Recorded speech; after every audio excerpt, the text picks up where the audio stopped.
Halo teman-teman, kita dari kelas 08 mata kuliah Filsafat Hukum dari kelompok Karl Marx di bawah bimbingan Dr. Subelo Wiono SH MPD. Saya Givari Muhammad Farhan dengan NPM 19441. Saya Sahrin Suci Helmina dengan NPM 19448. Saya Alini Valida Supagum dengan NPM 19442. Saya Febriani Sayari dengan NPM 19225. Saya dengan Muhammad Rizky Fadila, NPM 19252.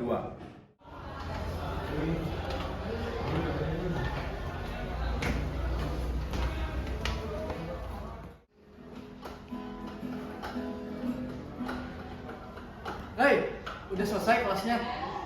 Tadi emang di kelas ngebahas apa emang? Udah selesai tuh. Ya, kita diskusi aja yuk. Boleh emang? Iya udah. Yaudah, mendingan kita diskusi aja yuk. Iya yuk diskusi lah.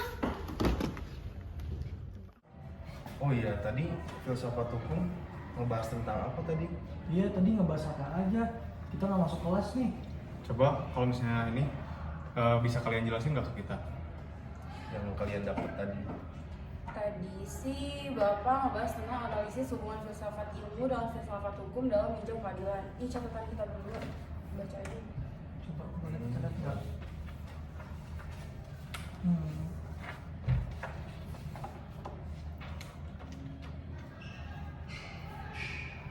Nah, gimana sih Feb tadi perkembangan ilmu pengetahuan filsafat hukum itu?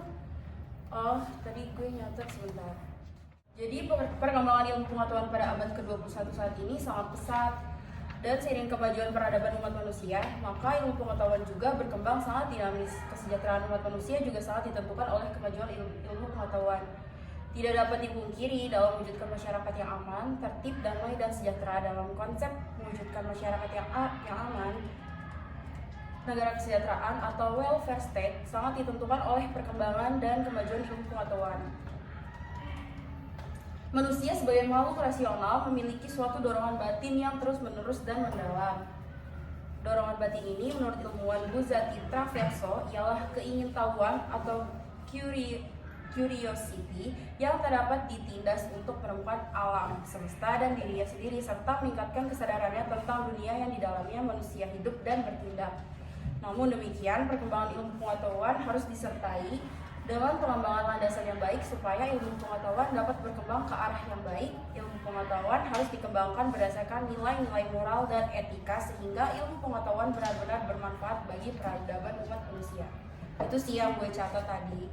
Kalau itu aku boleh nanya nggak? Tadi kan ada filsafat hukum. Kalau pengertian filsafat hukum itu apa sih? Jadi gini, Gipi, pengertian filsafat ilmu atau filsafat hukum dalam bahasa Indonesia dipakai istilah filsafat. Dan dalam KBBI tahun 2010 dinyatakan filsafat adalah pengetahuan dan penyelidikan dengan akal budi mengenai hakikat segala yang ada, sebabnya, asalnya, dan hukumnya. Teori yang mendasari alam pikiran atau suatu kegiatan. Filsafat hukum, sedangkan kalau filsafat hukum nih ya, cabang dari filsafat. Dalam banyak hal, sejarah filsafat hukum ini berjalan seiring dengan sejarah filsafat pada umumnya. Untuk itu, pembicaraan pun akan dimulai dari zaman Yunani kuno sampai zaman sekarang. Hukum yang harus ditaati dengan keadilan itu dibagi dalam hukum alam dan hukum positif menurut Aristoteles.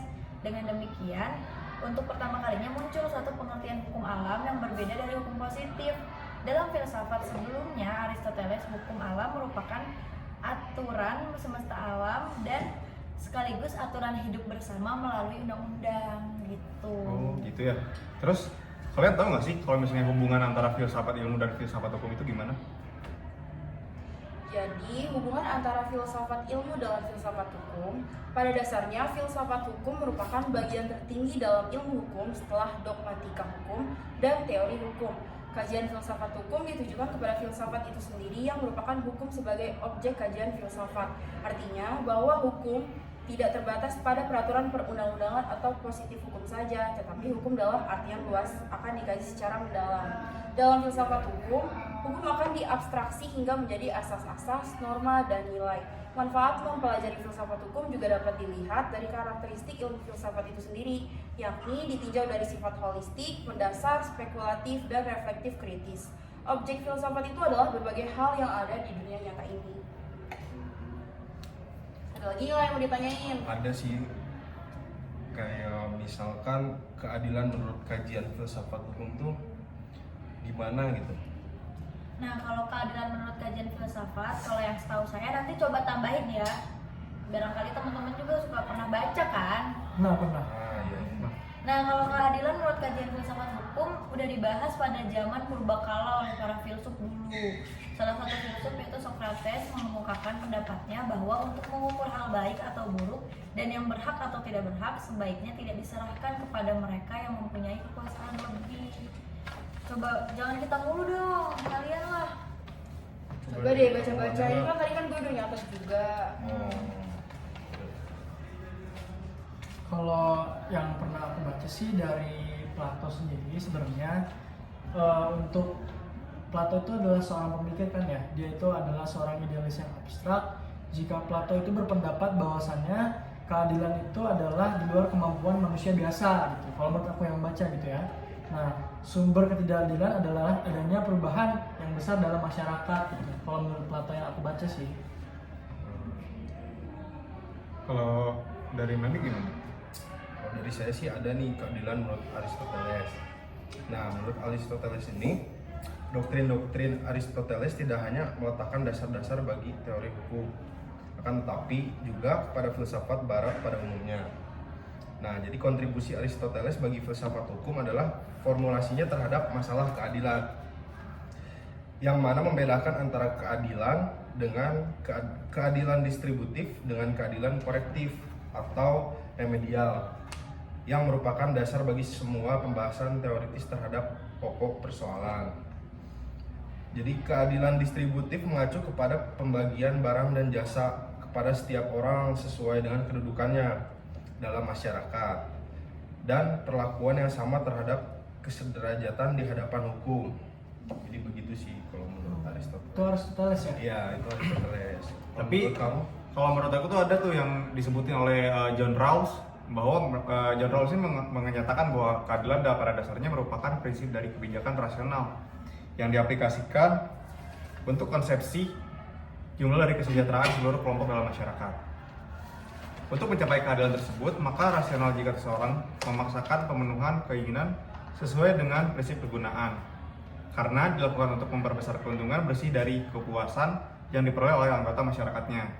Nah, ketidaksamaan ini harus diperoleh kepuasan yang diperoleh oleh anggota masyarakat.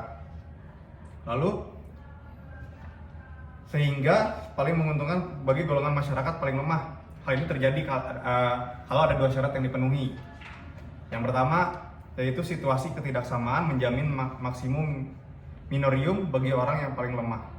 Artinya situasi masyarakat harus sedemikian rupa sehingga dihasilkan untung yang paling tinggi yang mungkin dihasilkan bagi orang-orang kecil.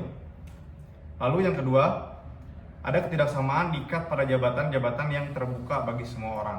Maksudnya setiap orang ini memiliki dan diberikan peluang yang sama besar dalam hidupnya gitu. Kalau misalnya menurut aku tuh yang aku baca dari si keadilan menurut John Rawls tuh seperti itu gitu. Jadi dari diskusi yang tadi kita obrolin semuanya, kalau menurut lu kesimpulannya gimana gitu? Kalau dari aku sih ya teman-teman, untuk kesimpulan pada diskusi kita kali ini, bahwasannya keadilan itu merupakan upaya untuk menemukan keseimbangan, persamaan, kebenaran, ataupun serta memutuskan jika tercapainya pelanggaran yang telah diatur secara formalitas gitu. Nah, hal tersebut juga merupakan keadilan yang bersifat prosedural. Dengan keadilan prosedural diharapkan itu keadilan substansial terwujud gitu, tanpa adanya keadilan yang tidak substansial, dan juga tanpa keadilan substansial maka keadilan prosedural juga tidak menyentuh realitas pada masyarakat. Keadilan merupakan konsep yang abstrak seperti tadi kata Plato kan ya. Nah, dalam pembentuk cara pandang juga filsafat hukum itu berdiri untuk memberikan pandangan bahwa keadilan diwujudkan dalam hukum. Filsafat dapat memecahkan permasalahan dan membuktikan bahwa hukum juga dapat menyelesaikan persoalan-persoalan yang ada dalam masyarakat. Rasa keadilan juga merupakan hal yang sangat penting yang harus dilaksanakan di setiap kehidupan manusia, karena terkait dengan masalah hukum, dan filsafat hukum menghendaki agar tujuan hukum tercapai di masyarakat. Gitu teman-teman, kalau dari aku kesimpulannya. Oke, benar juga sih teman-teman kayak gitu. Jadi sekarang kita udah mulai ngerti gitu kalau misalnya mengenai si filsafat ilmu dan filsafat itu, filsafat hukum ini nih Gimana? kayak gimana Iya, gitu iya. maksudnya. Iya Yang sih. penting setidaknya yang tadi kita dapetin juga udah tersalurkan ya ke Iya. teman-teman. Makanya jangan bolos-bolos lagi. Nah.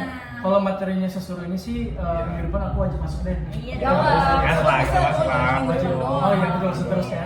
Thank you ya kalian udah sharing. banyak ya, udah sharing-sharing ya. Oke. Sekian. Assalamualaikum warahmatullahi wabarakatuh.